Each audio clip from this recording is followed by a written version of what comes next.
how I moved to Kenya, and would I do it again? Someone asked me this question during a conversation, and also it is bringing the most traffic. This question is bringing the most traffic to my website. So I figured I'll do a short video about it. And if this is something that you are interested in, if you are considering moving to Kenya or to the continent and want more advice like this, leave a comment below and make sure you hit the like button. So the story of how I got to Kenya can be both inspiring and chaotic, depending on how you think about it. And it definitely played a role in the reason why I did not go back. Let's rewind back to around 2018.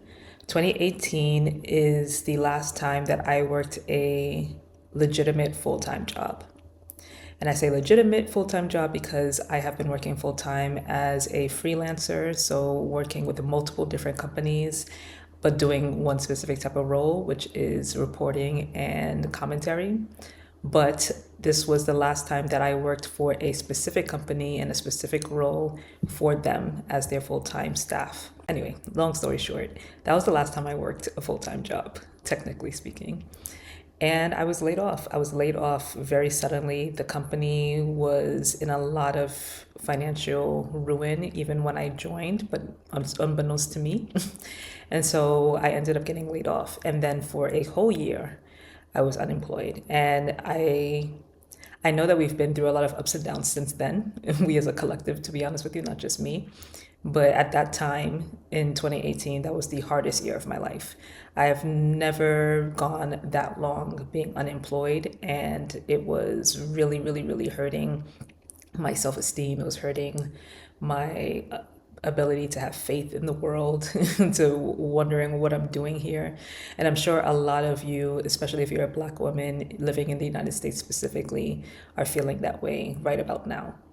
So this was at the moment where I was at my wit's end. It was it was September of 2019, and I'm going to have the text message on the screen. This fateful text message that changed the trajectory of those 12 months, literally, that I was unemployed for the longest time in my life at that time. And it was a text message that came up in a group chat that I had joined because I was looking for any means to network and get to know people who were working in the same field as me and could hopefully, point me in the direction of a job opportunity. And this one was, as you can see in the text, very vague, but I said, why not? And I think I had been replying to more than just this message in that group chat, but this one ended up being the turning point for me. So I replied, and as you can see again on the text, I was immediately asked to send my resume or my CV, as well as I think a cover letter and some work samples to an email address. Now I'm gonna pause here because flash forward to a little bit after this exchange. Within 1 month, I was gainfully employed again, and I was gainfully employed in an industry and in a role that I never thought I would ever be qualified for or expect to be hired for, and would end up allowing me to make the most money I've ever made at that time in my life. But if I were to go back in time and change my reaction to this response, I would have done a lot more homework than I initially did on this company and on the people who were in charge of this company. So long story short, it was a startup that I was working with. It was a startup that was directly commissioned by the Japanese government. The Japanese government has this ongoing partnership or collaboration with a lot of countries on the continent of Africa to basically improve development in specific sectors, mainly in manufacturing and things that are less tied to services-oriented work, but also in the tech space. They were trying to, expand where they were investing their dollars in international development. And so I was in charge of, I would eventually find out, of finding these kind of opportunities for the Japanese government through these different startups that they were using as their investment vehicles, to find opportunities to give funding to and opportunities to local African startups that were in the specific spaces that they wanted to see more development. And so I went through the interview process. The interview process for the most part, was robust. They asked me to do what typically interviews ask you to do, which is a task which demonstrated my knowledge and expertise in the area. Even though I had no experience, no background experience working in this kind of space, which I would call maybe like a combination of private equity and public-private partnership work, I did have a master's degree in international management and studied this kind of work. And I did a little stint, at the United Nations. So I had to read a lot of papers, a lot of theory around this work, but I never actually implemented it.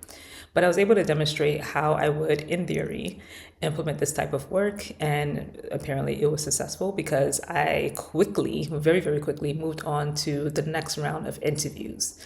So this was all happening within the span of maybe 2 to 3 weeks. I don't think it went beyond 3 weeks, to be honest with you. So mind you, I had been laid off at that time for actually exactly 11 and a half months. And then by the time that I officially got an offer letter with this company, it was the exact 12-month anniversary of me being unemployed for the longest time that I had ever been at that time.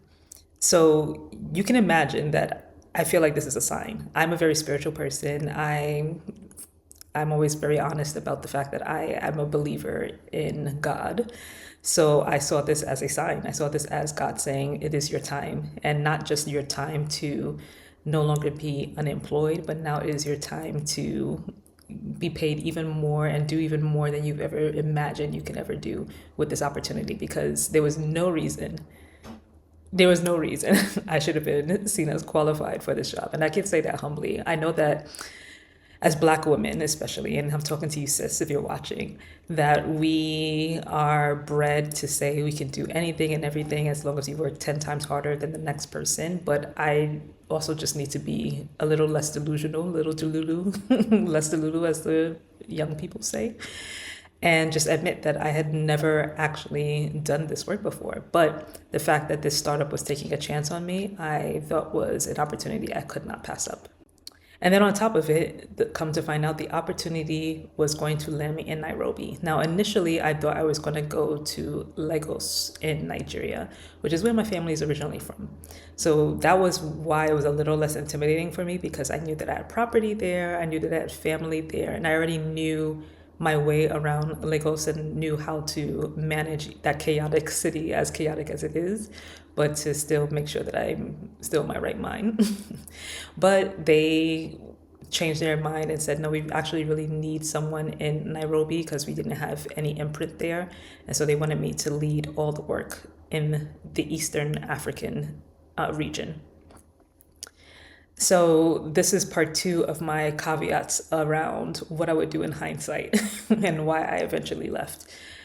I had at that time, I mean, I still have, but at that time, I only had my one friend that was Kenyan, ironically.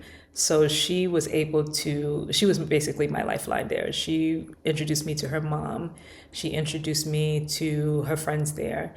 And they were the reason why I had some level of much more easiness than it probably would have been if I had known nobody in assimilating into the city.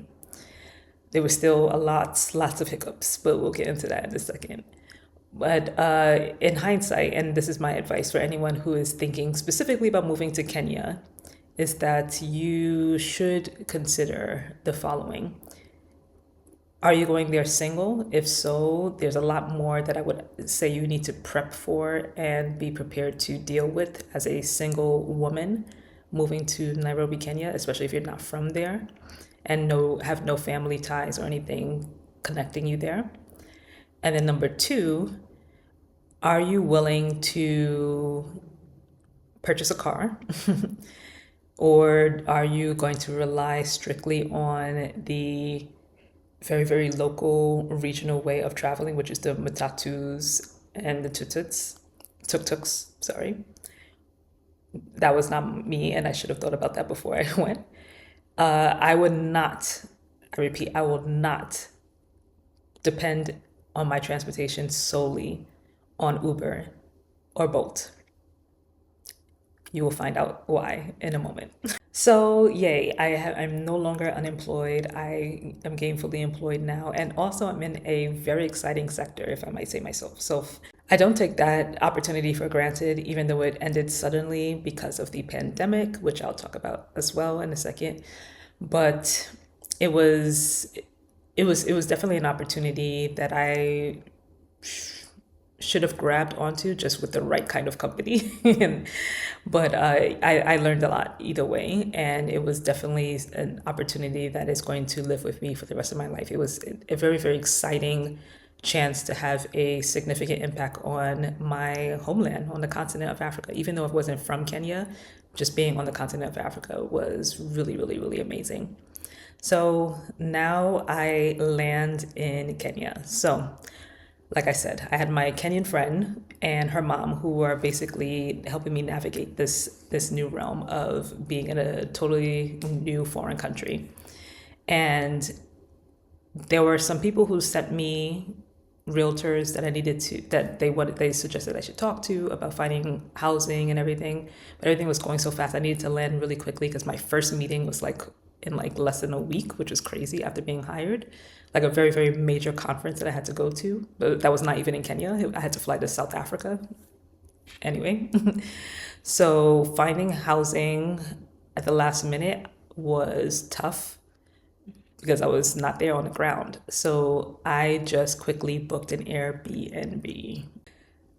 Point number three about moving to Kenya. And by the way, just as an FYI, I have majority of this written down in an article that is trending on my website. It is one of the most popular landing pages that people go to when they get to my website. So I'll have it linked down below so you can read it in full. But long story short, you cannot depend on just looking at photos in Airbnb, even if it's on Airbnb, and just think that that's going to be enough to tell you exactly the quality of location that you're about to go to.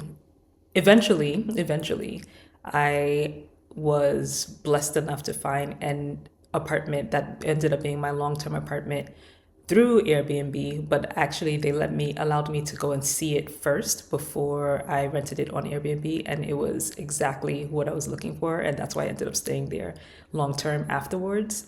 And they were so good at making sure that the apartment was blocked out for me, this new apartment, the one that was better. They made sure that it was always blocked out for me, and then I would pay them month by month. I didn't have to pay in advance upfront for any fees. But I'll have to tell you that that's very, very rare, especially in Kenya and especially I think on the continent of Africa. I know for sure in Lagos, you would have to pay the whole year upfront, right, for the property. And I've heard some stories like that for people who've moved to Ghana. And I wouldn't have had to do that if I went to Lagos because, again, I had property there and I had family there. So I wouldn't have had to worry about rent and everything like that. But just keep that in mind that finding housing on the continent of Africa is rough. It's rough because even with the realtors, like the realtors I would tell them what my specs were, what I wanted in an apartment, and they would take me to things, and I'm like, this literally is the total opposite of what I'm asking for. And maybe, to be fair, it was because of the budget that I gave them also. And I wonder right now, especially with this economy, if it's just even more inflated because, I'm like, I'm going to the continent of Africa. I don't want to pay the same amount of rent I was paying when I was at that time, living in New York. So I gave them my budget and they were showing me what was in my budget. But praise be, I found a really, really beautiful apartment, which I have a vlog about, and I'll link that as well. That turned out to be just what I needed and was allowing me to pay month by month through Airbnb. So just keep that in mind also when you're thinking about moving to Kenya. Do you have someone on the ground who is very, very trustworthy and will actually understand what you're looking for and point you in the right direction based on your budget? And I'm just going to be honest with you. I think right now, even though you're trying to pay less than what you're paying in like a major city, it's probably better that you just up the price a bit so that you can get exactly what you want and make sure it looks like exactly how you want it to look. All right, where are we? So now I land in my humble abode, and I am now working for the company. Like I said, literally, I think maybe 2 or 3 days after I landed, I needed to fly all the way to South Africa. That was the craziest thing in the world because I was already dealing with jet lag from flying from New York to Nairobi. Still hadn't gotten over that. Now I had to move into an entirely different time zone, all the way at the bottom of the continent. Now, mind you, again, it was, well, all expenses paid, I should say that. And it was one of my bucket list things to go visit South Africa. So check box. So I can't complain, but it was just a wild, wild, wild experience. I met a lot of amazing people. I met a lot of amazing people, and I met people who were amazing to me until I met them. They were amazing from afar, when the things I knew about them from TV or from the internet. I'm not going to say names. But yeah, working in this industry, specifically private equity and international development is what I'll call it, not public-private partnerships. But working in international development, it is, especially when it's the private sector is involved, I'm realizing is you have to be built for it. You have to be built tough. Now, again, I am never going to take for granted how much I learned and how many people I met and the kind of connections I made. Like those were invaluable, and I still have those connections to date. So it's like I can always reach out to them for, things here and there, and I try not to not to abuse those too much. But in hindsight, and I guess this is point number 4, finding the kind of gainful employment that you would need to take care of yourself when moving to the continent, specifically moving to Kenya. Just be sure that you do your due diligence on who is hiring you, what their character is like, because your visa, your housing, your livelihood, everything is dependent on you being able to have a stable level of income and that you're employed by a trustworthy, reliable employer. I quickly found out in that first meeting face to face with my new employer that was not who was employing me. The Japanese government was great. Like anytime I met like the ambassadors or the people who worked within the government offices, had an amazing rapport with them, and I'm again still connected to them to this day. The people who they assigned me to work with, well, I should say one specific person in that group, in that startup that they assigned me to work with, not the greatest at all. So what would I say about that?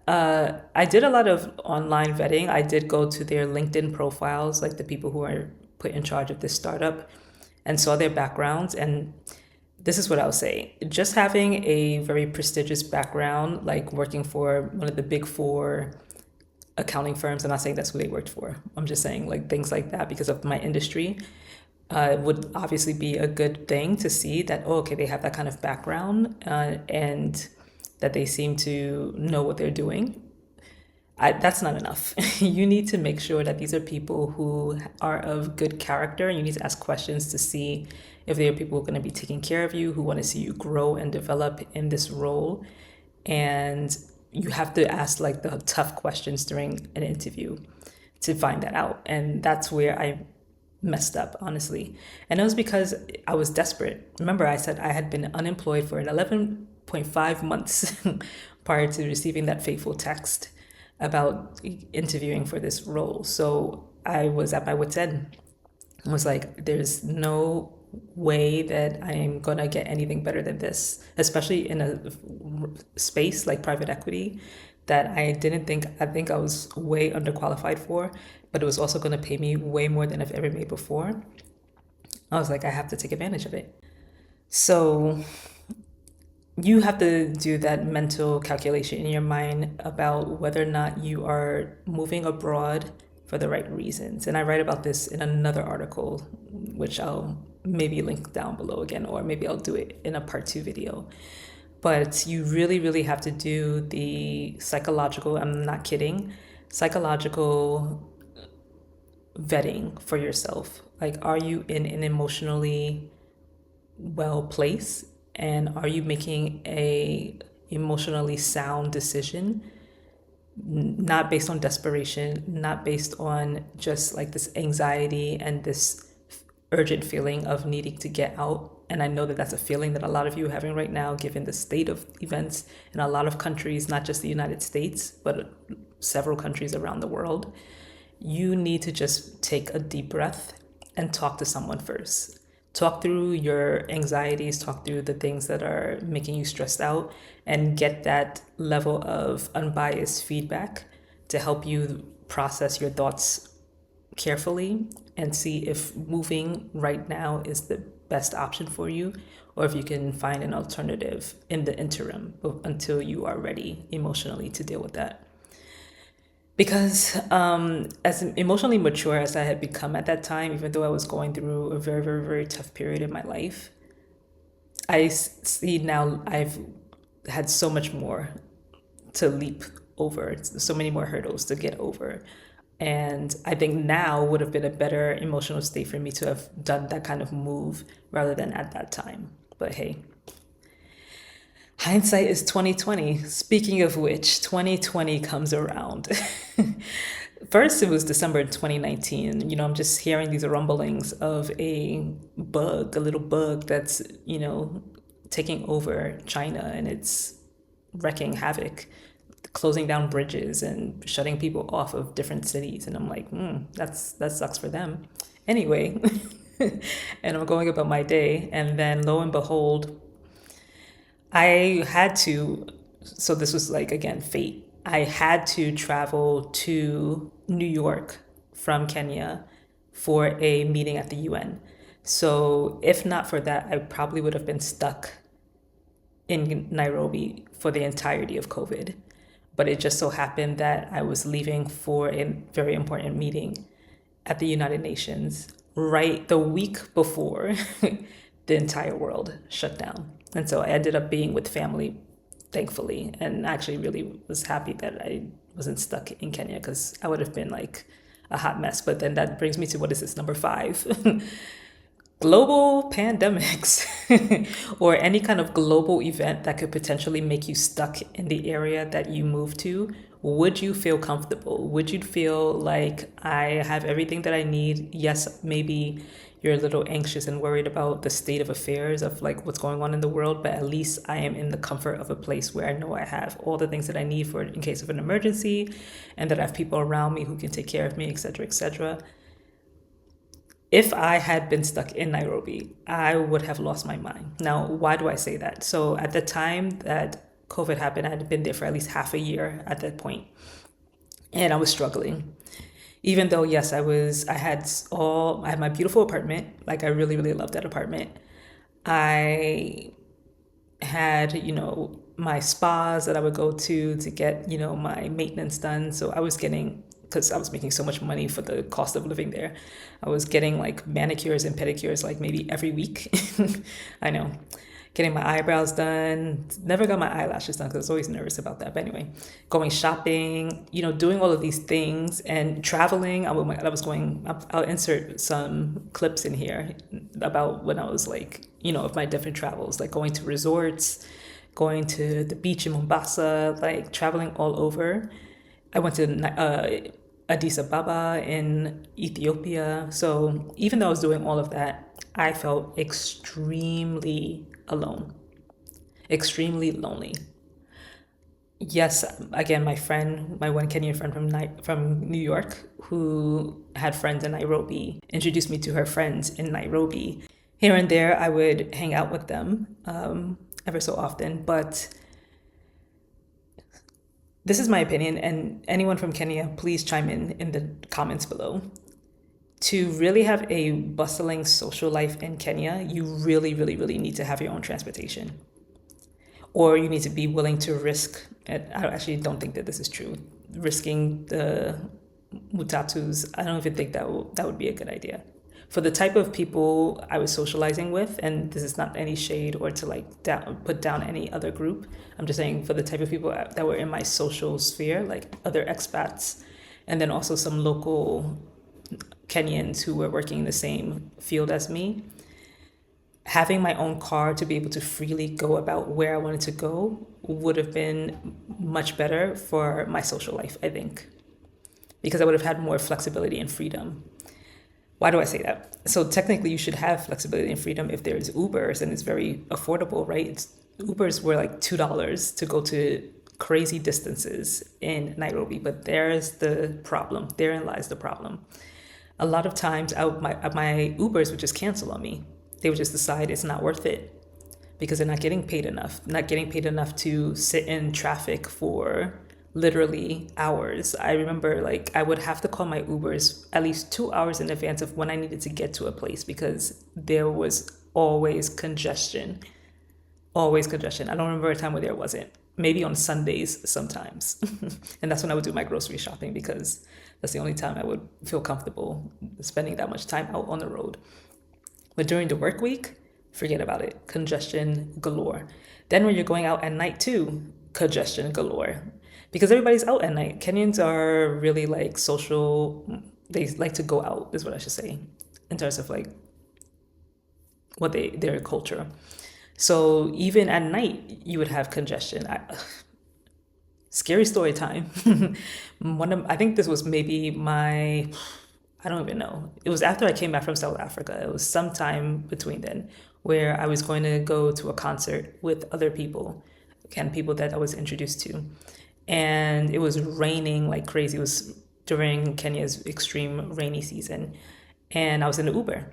And we were in traffic, I kid you not, for I think at that time at least an hour and a half.